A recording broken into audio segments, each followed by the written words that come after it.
teach Shakespeare, I like to talk about how his life appears in his plays.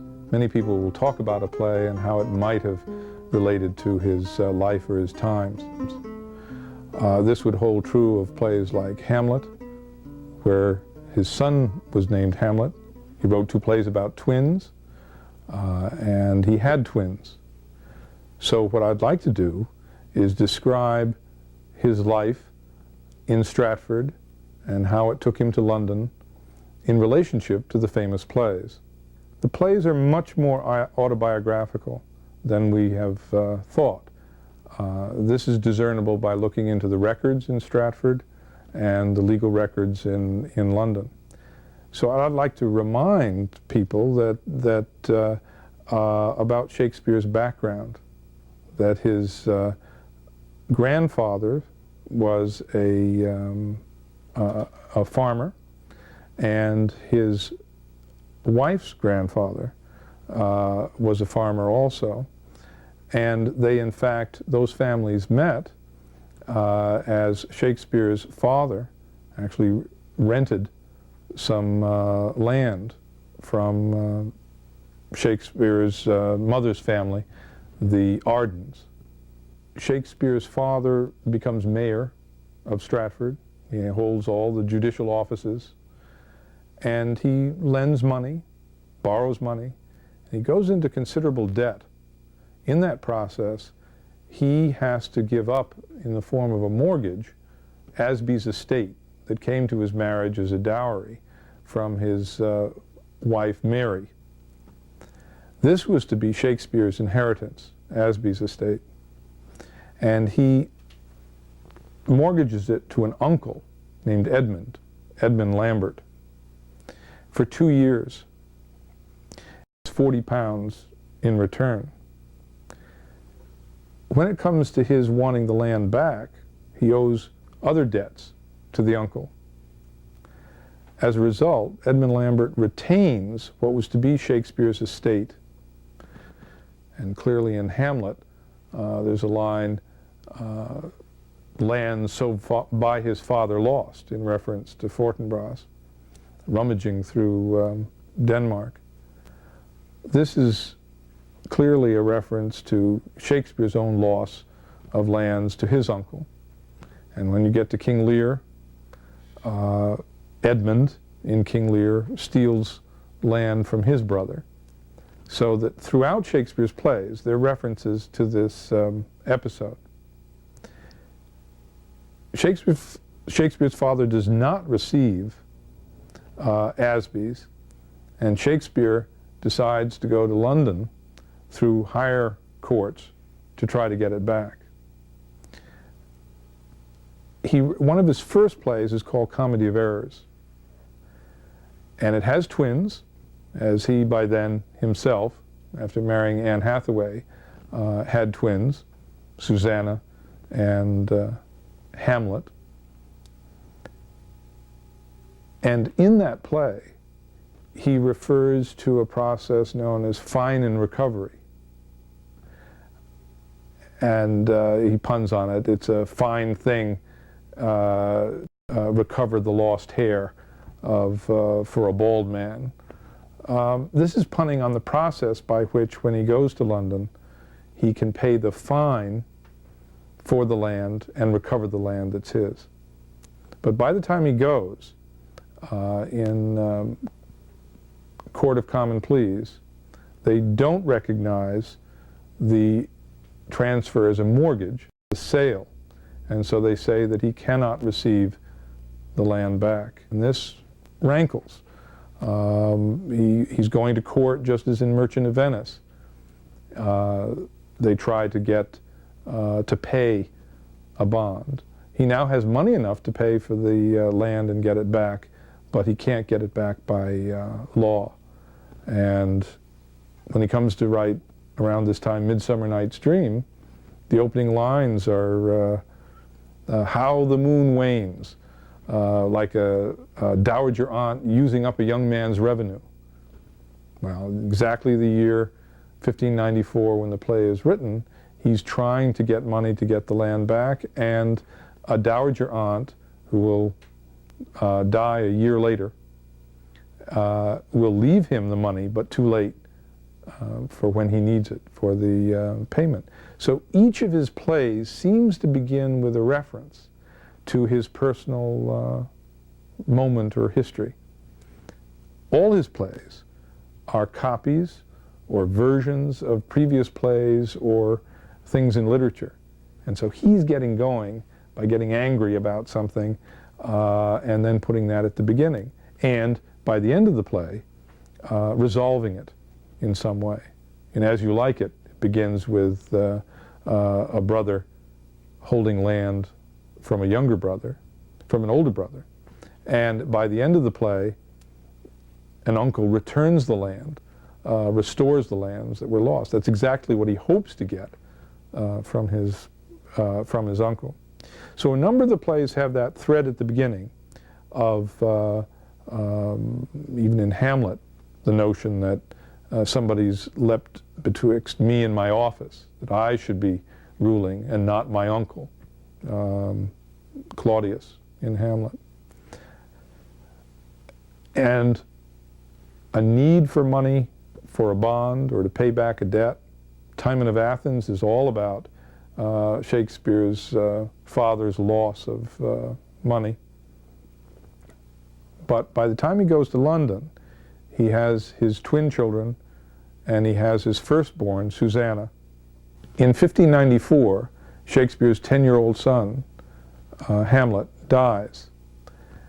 We don't know of what, but we know that Shakespeare would not have been there for the burial because he was in the summer with his actors in Kent, and it would take a long time to get the information from Stratford and for Shakespeare to get there.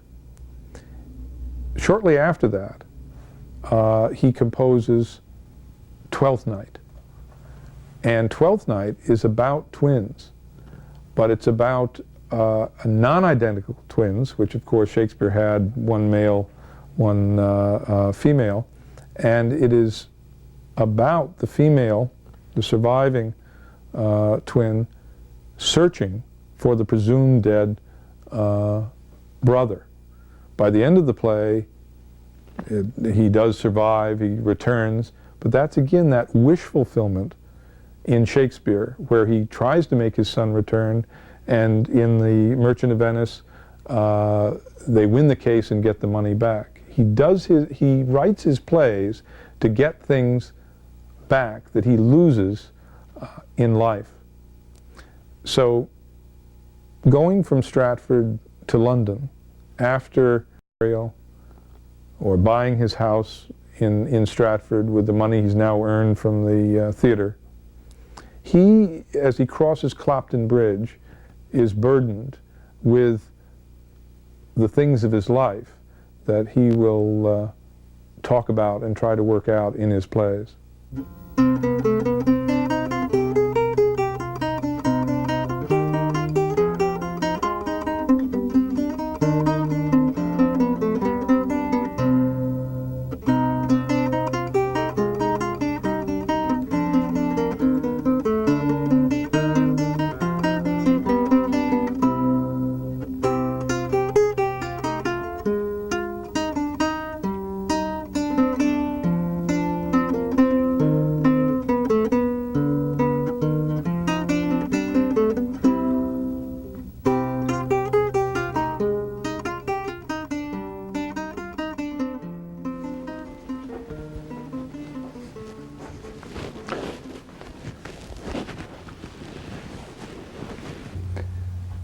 This is the way Shakespeare's plays would have looked in the first printing, but that wasn't done until after his death.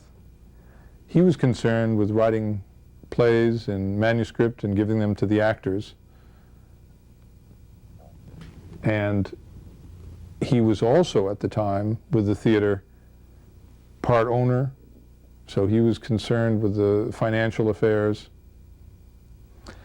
But in the back of his mind, he always wanted to get that land back. So he went from common pleas to chancery, which would be like the American Supreme Court, to get the land so by his father lost. And he was faced, as Hamlet says, the law's delay, with the law's delay.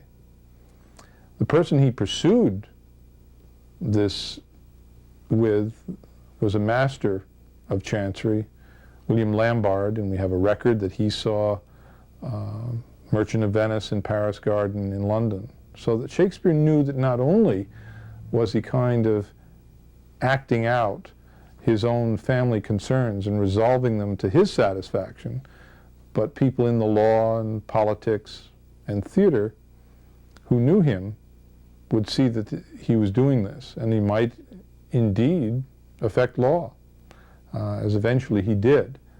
Merchant of Venice has the famous "The Quality of Mercy" speech, and he had taken the court case to the gateway of mercy, or chancery, and although they wouldn't recognize his right to have the land back because his father had not made the payment in time, William Lambarde wrote in his diary that no man should lose his estate upon a technicality. And eventually that was copied out and became a part of English common law, property law, so that Shakespeare influenced chancery proceedings to allow eventually for equity of redemption or grace period in mortgages. But Shakespeare's Merchant of Venice was also concerned about a father, Shylock, who was losing a son, and Twelfth Night, where the son was, Shylock was losing a daughter, but in Twelfth Night he's losing the sister is losing a twin brother, although he returns at the end.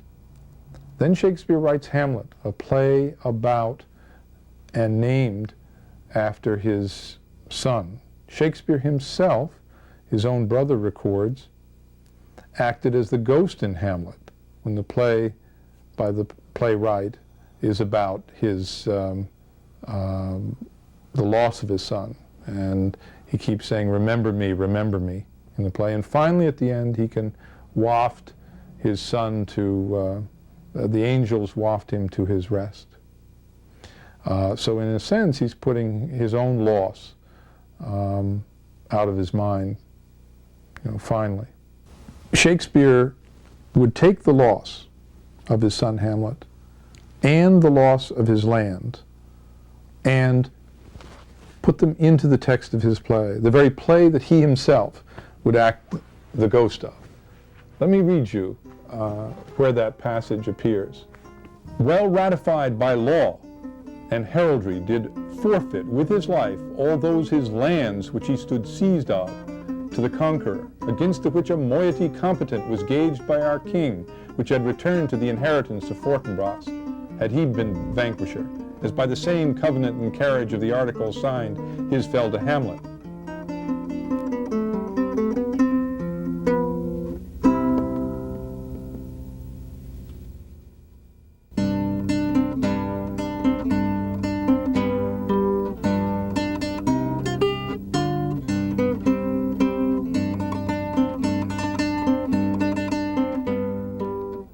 William Shakespeare, after writing Hamlet in 1599 and 1600 in London, surrounded by sure success with Henry V in the New Globe Theatre and a full acting company, he would turn in his later tragedies in A New King, where he would be one of the leading actors, one of the king's men, to a play such as Macbeth.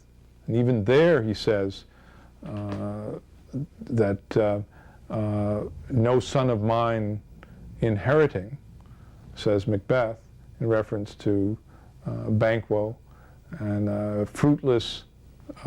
barren scepter and a fruitless crown, no son of mine succeeding. Shakespeare still thinks of the lost son, but now he must turn to transferring all his estates to his daughters.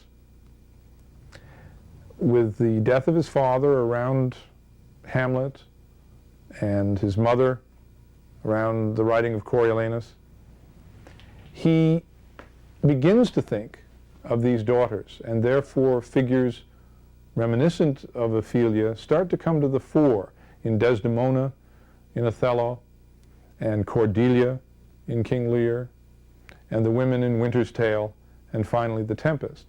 And he himself, Shakespeare, kind of looks at his offspring the way Lear, who's planning 3 dowries for his 3 daughters and transmitting his estate to the next generation.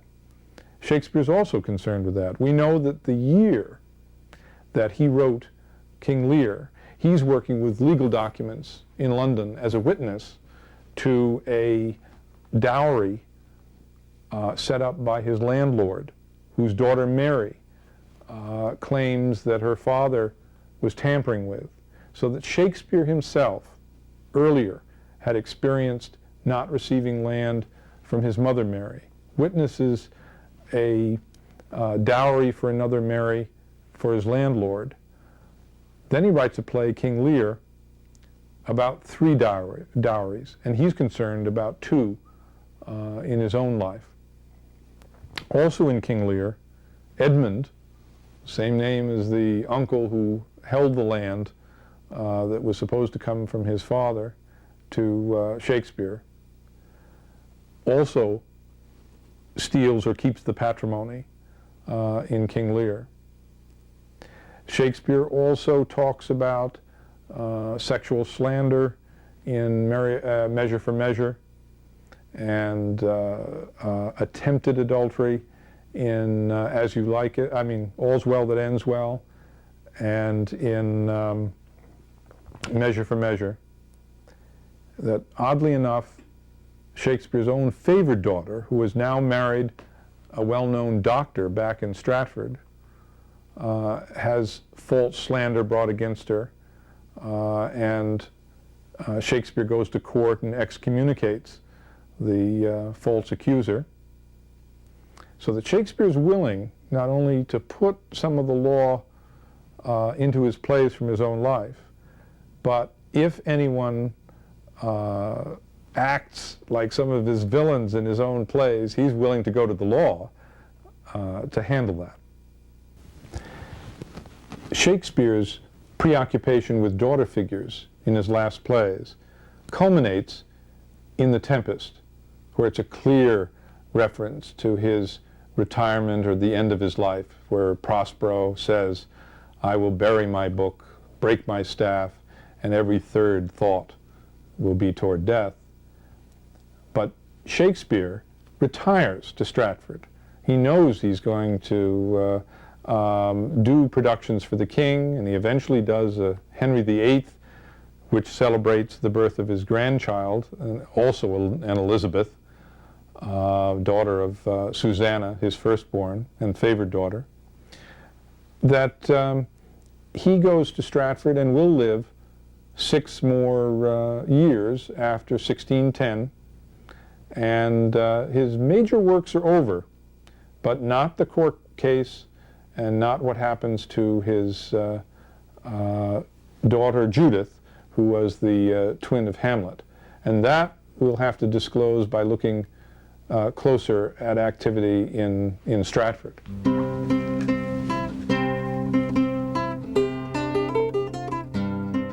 As Shakespeare thought about his retirement, returning to Stratford, he would return to Anne Hathaway, his wife, and 2 daughters, Susanna and Judith. And the largest house then extant in Stratford. So he had lots of land, a house, lots of property, income, that he would transfer now to his daughters. Now, at one time, he had made a will for both of them. He had written King Lear, in which his favorite daughter, Cordelia, is written out of the will because she doesn't satisfy King Lear by the question of whom does she love most. And she is honest. She says her husband half and her father the other half. In the case of Shakespeare, he had full intention of giving everything to both daughters. What happens is very close to the end of his life, his second daughter marries a Thomas Quiney, turns out to be a ne'er-do-well. And Thomas had apparently gotten another woman pregnant before his marriage to Judith. And so in February 1616, it comes out that this woman, Margaret Wheeler, dies in childbirth and the child, but he admits his fault. Shakespeare, in March, writes Judith out of the will. He does that because the property would go to her husband, Thomas Quiney, whom Shakespeare doesn't want to give the belongings to. There's a court case, and Quiney is excommunicated. He's allowed to come back into the church if he appears in 3 successive Sundays in the Stratford church and confesses his fault, his sin, does contrition. By the 3rd Sunday, Shakespeare is dead in April. So I wouldn't say there's necessarily a direct result, but I'm sure that Shakespeare was not very happy about what had happened to his daughter, and this may have contributed to some problem in his health. So that when he dies, the will leaves simply a gilt bowl to his daughter's husband, who was a drinker, a tavern keeper. She receives £300 if she is no longer married after a period of time to this current husband. Otherwise, everything goes to Susanna and her heirs. So Shakespeare's life has gone from the first plays that were about his own twins, a concern about his parents' inheritance to him, to the loss of his son, to the marriages of his daughters, and then turning to them as the ones who will receive everything that he has acquired. And he does have a daughter at the end, Elizabeth, but that he's very disappointed and very close to the end. Maybe it even hastened the end with what happened to his twin daughter's marriage. Now that we've seen Shakespeare's life in his plays, I think we can see more why Shakespeare is so important to be read, why great people in the past have read it, why people feel that they should read it in the future. He lived a complete life as a son, as a father, as a brother, as a husband, as a businessman. And he recorded all these experiences that we can see in we do the research and line them up with the composition of the plays. We see loss, we see gain, we see success, and we see his reaction to it, and of disappointments and excitement. And that's what we have in our lives. And he does write about it so well and so succinctly and for all time. I mean, he was writing all this 400 years ago. We'll be reading it 400 years from now. So we should connect our feelings to the text by reading it, but also connect his feelings to the text by reading about him.